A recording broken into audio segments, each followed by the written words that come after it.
Guys, thanks for tuning this episode of Nick Egan Times. We have an awesome guest on this podcast. We have Jesus, Eddie Campa. Eddie was born and raised in El Paso, Texas, United States. After 27 years of law enforcement experience, Eddie retired from public service and transitioned his experience and expertise to the private sector as a mentor, consultant, and sounding board. Eddie served as deputy chief of police on 2 separate occasions. Welcome, Eddie, and thanks for coming on the podcast. Hey, Nick, thanks for having me. I just real quick out there, in case anybody's wondering, my name's not really Jesus. It's actually a Spanish version, which is Jesus. It's actually the way you say it is Jesus. I just don't want the guy upstairs getting mad at me for pretending to be Jesus. I think you're close to it, my friend. How's it all been going over there? Well, it's great. We're here in El Paso, Texas, as we were talking. You know, I'm in the past and you're in the future, man. So I hope my future is looking a lot brighter than it is over here in the past. There we go. How has life been since the pandemic? And how have you adapted to the pandemic? Oh, it's been crazy, man. I mean, that pandemic, when it hit us, you know, my business Leading Through Adversity was blooming full speed ahead. We were doing a lot of public speaking. We were doing a lot of leadership a lot of leadership engagements that we were at. And of course, all that came to an abrupt end thanks to COVID. But good thing technology is around and we were able to continue going live on virtual platforms. So I guess we adapted by using technology. That's amazing. All right, let's just jump straight into it for the listeners. For the listeners, who is Eddie Campa?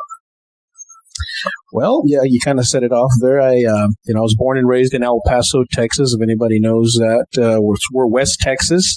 We're located right on the border of Ciudad Juarez, Mexico, which happens to be one of the most violent cities in the world. Yet El Paso, Texas has remained one of the safest cities for the past 20 years due to our awesome law enforcement.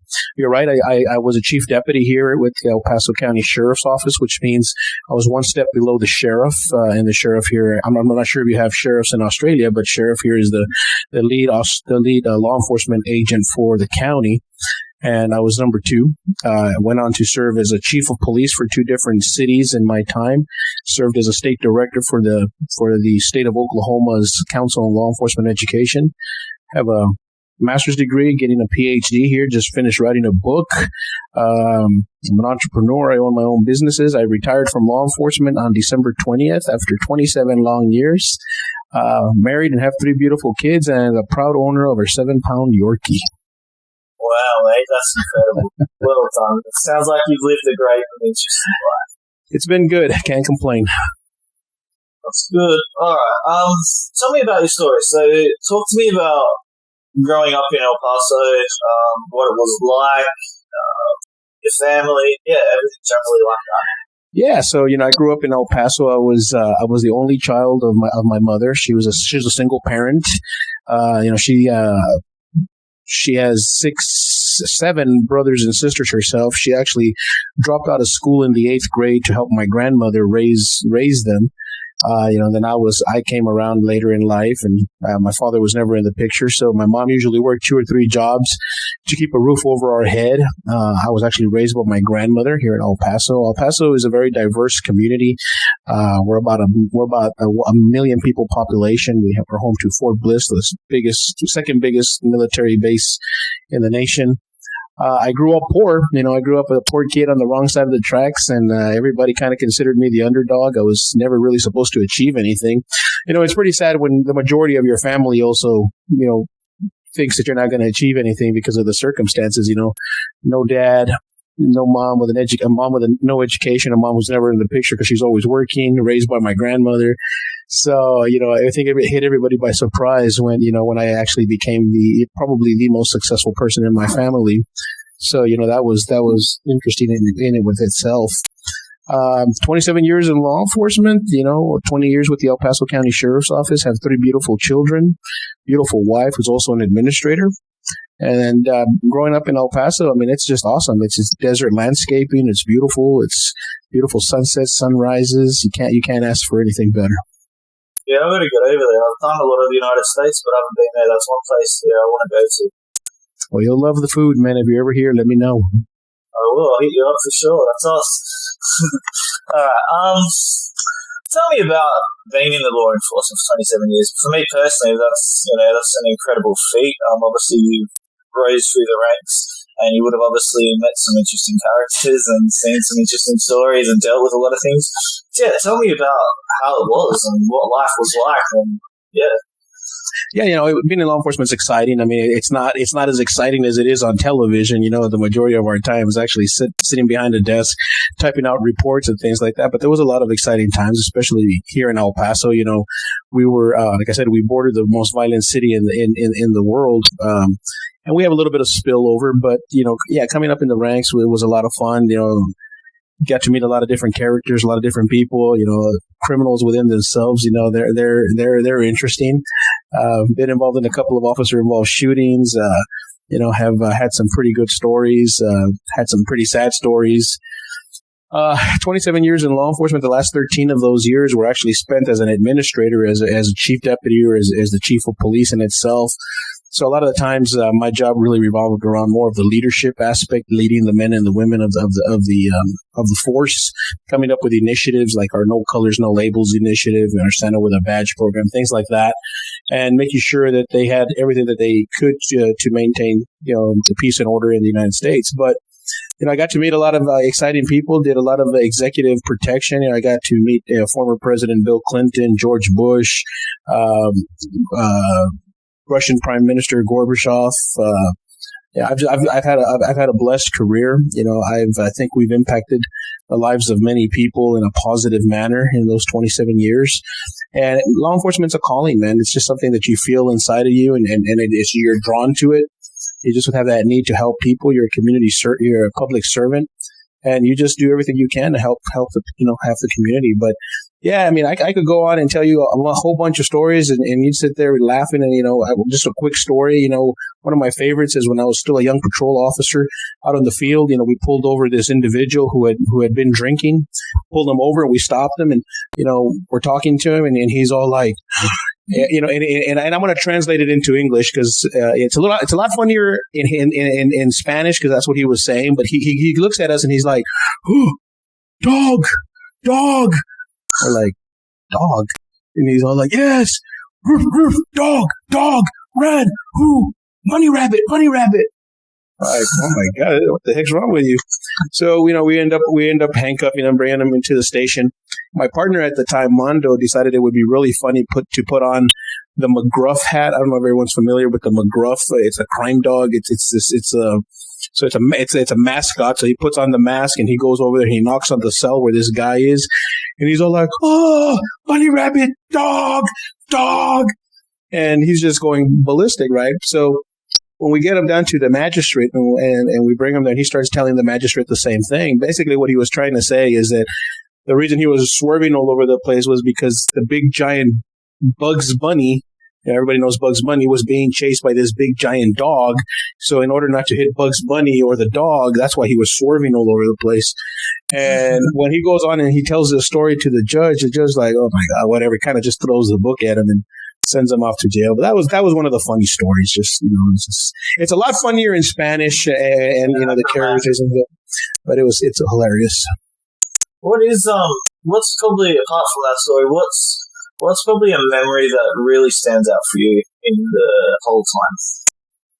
Well, a good memory is when I was chief of police in Marshall, Texas, from 2014 to 2017, creating the No Colors, No Labels initiative, which helped remove the preconceived notion that the police were racially motivated. I was brought in to bridge the racial gap in that community and change the culture of the way people thought of police officers in that area. So I came in, created a program called No Colors, No Labels.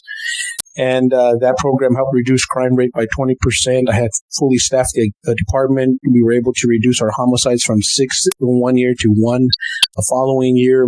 Became Texas Best Practices certified.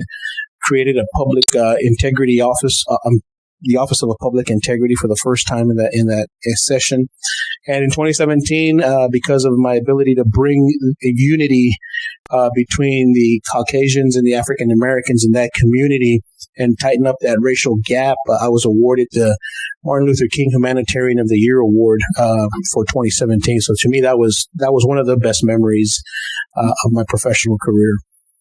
Wow, that's amazing! Congratulations, and yeah, that's absolutely incredible what you've done and achieved to bring that in. Just as an outsider looking in, and obviously being in a foreign country, obviously saw the Black Lives Matter, that movement, everything that happened last year. Do you believe, working inside the law enforcement, not getting too political here, but do you believe there was a bit of systematic racism internally within the police force? Well, I can speak from my organization. Absolutely. I was the first minority to come in and run that police organization in its history of 130 years. I was the first Hispanic, non-white person to come in. And I'm going to tell you what, I mean, I had a hard time changing the culture internally with my officers. And it's something that I fully did not succeed in changing that attitude of the officers. I had 72 officers, yet I had a community of 26,000 people. And I think I impacted those 26,000 people more than I did the 76 officers. The officers were inherently brought up that way, and they refused to change. And it was hard. I mean, a lot of the things that we did in those 3 years was done single-handedly by myself, and with the help of maybe 4 or 5 other officers who actually believed in the cause and the mission. So, yeah, absolutely. In my organization, yeah, there was an inherent racist issue there. But I think that overall around the United States, I think it's more of a classism instead of a racism that's inherited in every police department. It's unfortunate, but that's just the way society brings you up. It's, it's the haves versus the have-nots, and unfortunately that's just the way it is. And we have to kind of go in there, step in and remove all those preconceived notions of racism, social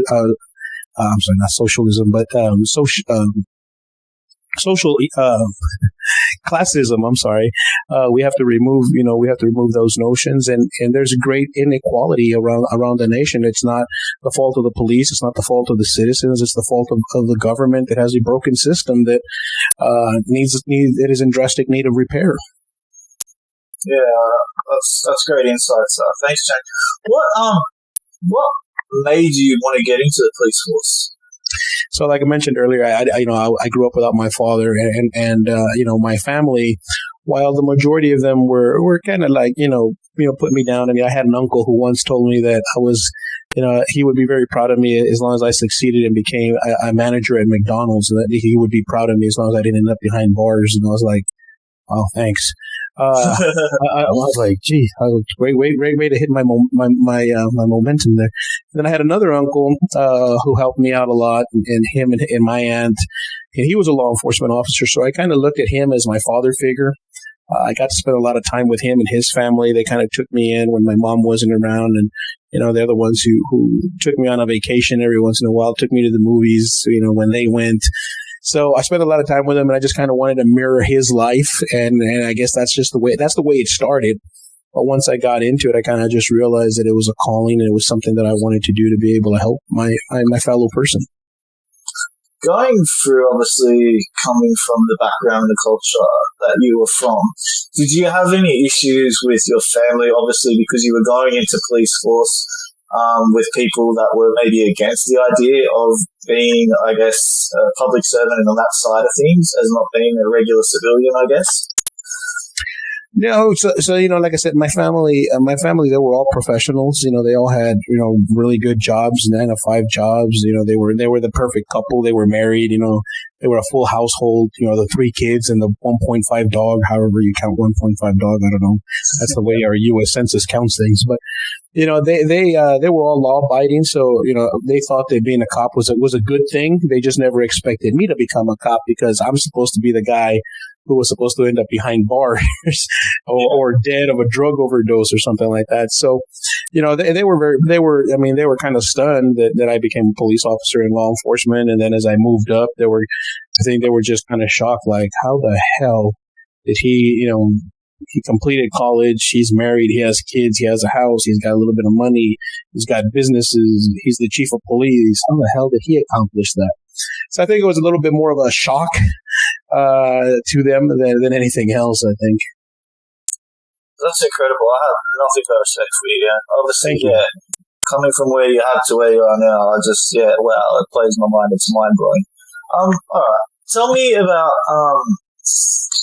your inspiration. What inspires you daily? What motivates you? So obviously you got your hands in all these other plays that you're doing. So yeah, what keeps you on the grind?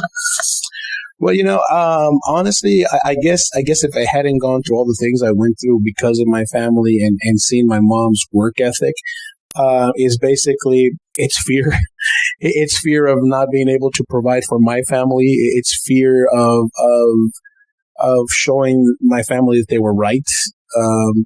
And when you feel that way, that motivation after a while, I mean, I really didn't stop feeling like that. I'm 48 years old right now.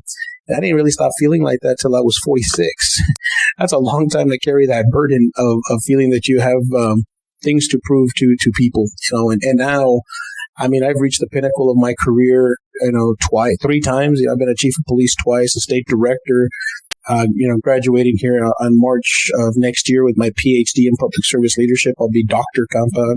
I've written a book that comes out July 4th. Like I said, I've got a couple of businesses. So now the motivation is, it's no longer trying to prove them wrong. Now the motivation is trying to make me happy now. It's the start of my new life, and that's about me and my family, my kids, my wife, and trying to make sure that I provide them with the best life that I can. Tell me about your book. Yeah, so my book, I'm really excited. I actually started writing this book in 2017. It's called Unmasking Leadership. And as you all know, I mean, right now, especially in the United States, we're at a crisis with leadership. There's a lack of leadership. There's a lack of direction.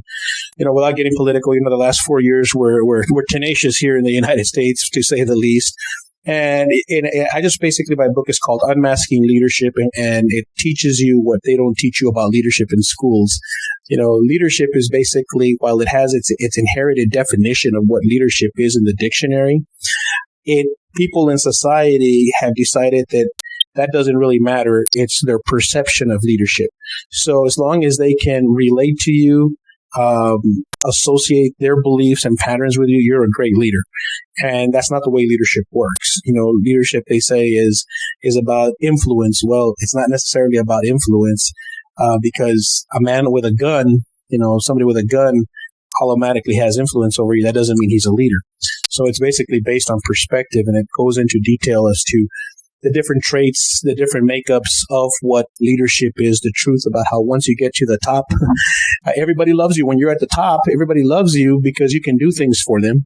But then you forget, you can't tell who your real friends are because you don't know who's there because of what you can do for them. And then once you leave that leadership position, everybody hates you because you can no longer do anything for them. So, they don't teach you about that in school. And I had to learn that the hard way as I moved up and got to the ranks, is that, people were just surrounding themselves around me just because of what I could do for them, So yeah, that's what the book is about. Well, I'll definitely be getting a copy when it comes out. Awesome. Well, thank you. If I get an autograph. Absolutely. Tell me about your other businesses you've got. Yeah, so I'm the owner of America's Best Strategic Security Group, which follows basically in the footsteps of what I've been doing for the last 27 years. I've been a security consultant for over 26 years, I guess. But then what I did in 2017 is I actually incorporated the company. I added a security guard component, armed and unarmed. We do security consulting for a lot of industrial and commercial businesses and industries, where we go in there and we secure their organization or give them tips on how to secure it. We install cameras and alarm systems. We have the guard services, patrol services. We do executive searches. So that's America's Best Strategic Security Group. And my second business is Leading Through Adversity, and that's LTA, as we call it. And that is a leadership development program where we are mentoring the leaders of tomorrow today by providing them with basically the information that's in the book. They're teaching them what they don't teach and what they don't learn at the university where they're getting their MBA. on business and things like that. And we also serve as a sounding board for a lot of CEOs around the area that call us up and bounce ideas off of us before they're ready to actually implement. And then we kind of coach them and see how they're going to, how to improve their idea or how to execute the delivery of their idea. Fantastic. Have you done much traveling within the United States or internationally? Well, I had the privilege of, internationally, I've traveled into Mexico quite a bit, traveled out to Jamaica, traveled out to, Jesus Christ, different parts of the world just kind of escaped me. And then, of course, all over the United States, doing a lot of speaking in doing a lot of speaking on leadership and things like that. Like I said, we were doing it really hardcore in 2018. 2018 through the beginning of 2020 until COVID hit, and that kind of brought us to an abrupt end. Haven't really done any traveling since February of 2020. Was there any place that stood out, or is there a favorite place you've been to? Well, my favorite place in the whole world, just not for work purposes, but for vacationing, was Cancun, Mexico. If anybody's ever been there, one of my ideal places to visit would definitely be the sunny beaches of Australia. I want to go down there, but haven't had the pleasure of doing that yet. Maybe somebody will, once this pandemic is over, will hire us and we'll have the pleasure of going down there and speaking to some of the leaders out there. Well, you're welcome, and whenever you come down, we're going to hook up. We'll have some fun. Absolutely. Take you around. I've been to Cancun as well. Have you been to Playa del Carmen? I have. I've been to Playa del Carmen, a beautiful place. While you were in Cancun, did you get the opportunity to go to Xcaret? Not that I can recall. If you ever get the pleasure of going back down there again, head out to Xcaret. It's a beach, but it's kind of like a historical beach, and then they've got a whole bunch of. They go really into detail into the story of Mexico back in the Aztec area times. It was really awesome. Yeah, cool. Yeah, I checked out the Aztecs. I did the East Coast probably 10 years ago now. Wow, time flies. So yeah, I've done a lot of Mexico, and yeah, it's a beautiful country, wonderful people. Yeah, it's one of my favorite places to go as well. What are your passions and hobbies outside of your professional career and everything you're doing? It's funny because everybody says that my hobby is work. I'm always working. But lately here, my son, I used to be big into bodybuilding and lifting weights and things like that. And that was probably because back in the day, I used to have a professional wrestling career. As you can see, my wrestling masks in the back, Mexican style wrestling. Wow. Yeah, that was one of the things that we owned. We owned an independent lucha libre wrestling association for about 10 years. And, of course, after I started getting promoted, I couldn't do that anymore. And, I gained a lot of weight and been battling my weight for the past, 11 years. So now my 15-year-old son's a football player. He's getting into the bodybuilding. So he's always asking me to take him to the gym and stuff. So we're working out, and that's kind of one of my hobbies now is working out. We run in the morning, we go to the gym in the afternoons, and we go out for a slight jog in the evening. But I really used to enjoy going to the movies. Of course, Hollywood's shut down, and all the movie theaters are shut down. So that was pretty much. And of course, I guess as other people would also say that my biggest hobby is eating, because I'm a foodie, man. I just love food. Same. What's your favorite food? Well, I would have to say I would have to say it's seafood. Crab legs, lobster, shrimp, oysters, scallops. Just anything that comes out of the sea. Crawfish, anything. And then, of course, I'd have to go with a tomahawk steak or a ribeye steak as well. How about yours? I love seafood. I'm pretty non-biased to a certain foods because I love food specifically, I guess, for each difference it has. It adds value and adds something different, right, to different tastes. So, but yeah, I love seafood. Like, I'm half Greek, so seafood's in my blood. So I go fishing and stuff. So yeah, I love seafood. Not getting too political again here. Obviously, we mentioned earlier, even before the recording, where do you see now the United States heading into the future and position generally moving forward? Yeah, that's an interesting question. I don't know. There was a lot of damage done prior to the 4 years of President Trump taking office. There was already a lot of damage, and we have issues such as climate warming, and we have all these issues of being dependent on so many foreign countries that we've kind of forgot to be independent. How the United States, how we got to where we were as far as being independent. So that was a crisis already. And then I think that, the last 4 years, we brought out racism again. I mean, it became a really big thing. Racism has always been there. It's always going to be there. We're never going to get rid of it. It's never going to change. But it was hidden. It was something that you talked about behind closed doors, and now everybody feels free.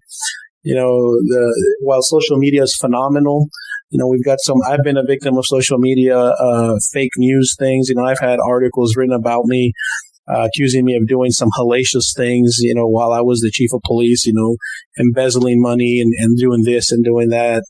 And it's all anonymous because you get to hide behind this beautiful keyboard, So, now we've got a new president, which, he's doing some good things. He's doing some bad things. I'm a little upset right now that I had to, under Trump's realm, I was spending, $30 to fill up my Cadillac. Now today it took me $47 to fill it up. So I was a little upset about the price of gas. But, I don't know. I mean, we got to give this man a chance and see how he does. And I mean, lucky thing is that in 4 years, either we like him, we reelect him, or we vote him out. But I think that things are probably going to get worse here in the States before they get any better. We're due for a recession. We're due for some kind of economic crash here. And it's nothing that I'm looking forward to. I'm just saying that you just got to follow the historical trends, and that's where we're headed. And I think that unless we learn how to become independent again, and start producing the quality that made America what America is the only way we're going to dig ourselves out of the hole we've dug ourselves into. Yeah, thanks. Great insights, and thanks for sharing your opinion. Where does Eddie see himself in 10 years? What is the future? In 10 years, I'm hoping to be sitting on the beach in Australia next to you, drinking some kind of alcohol and worth at least $100 million, where we can say, Nick, where to now? And we just jump on a helicopter and take off wherever the hell we want. That's really the dream. I mean, if anybody sits here and tells you that money doesn't buy happiness, well, they've never been happy in their life, because, money makes the world go round, unfortunately. And I was pretty happy not having money by any means of the imagination. Am I rich now? I mean, I think I'm rich with the amount of love and support that I have from my family, my family, my wife and my kids, my accomplishments. But really, in 10 years, I'm hoping to have a series of books out. I'm hoping to have, Leading Through Adversity grow to a global level, such as, John Maxwell and Tommy Robinson and things like that. That, we'll be traveling the world, spreading the truth about leadership and how to overcome through adversity. That's amazing. Yeah. Looking forward to everything that you're doing into the future. And we are definitely going to be sitting on the beach having some beers, getting on a helicopter. There you go. Eddie, thanks for joining my podcast. I do appreciate it. Oh, it was my pleasure. Thank you for having me. And, if anybody wants to reach out and just see who I am, just please visit my website at jesuseddiecampa.com and learn a little bit more about me. Well, you're an interesting guy, and you've got a lot of experience and a lot of great things coming up. So I can just only imagine the amount of people that are going to be looking at you. So thank you. Thank you.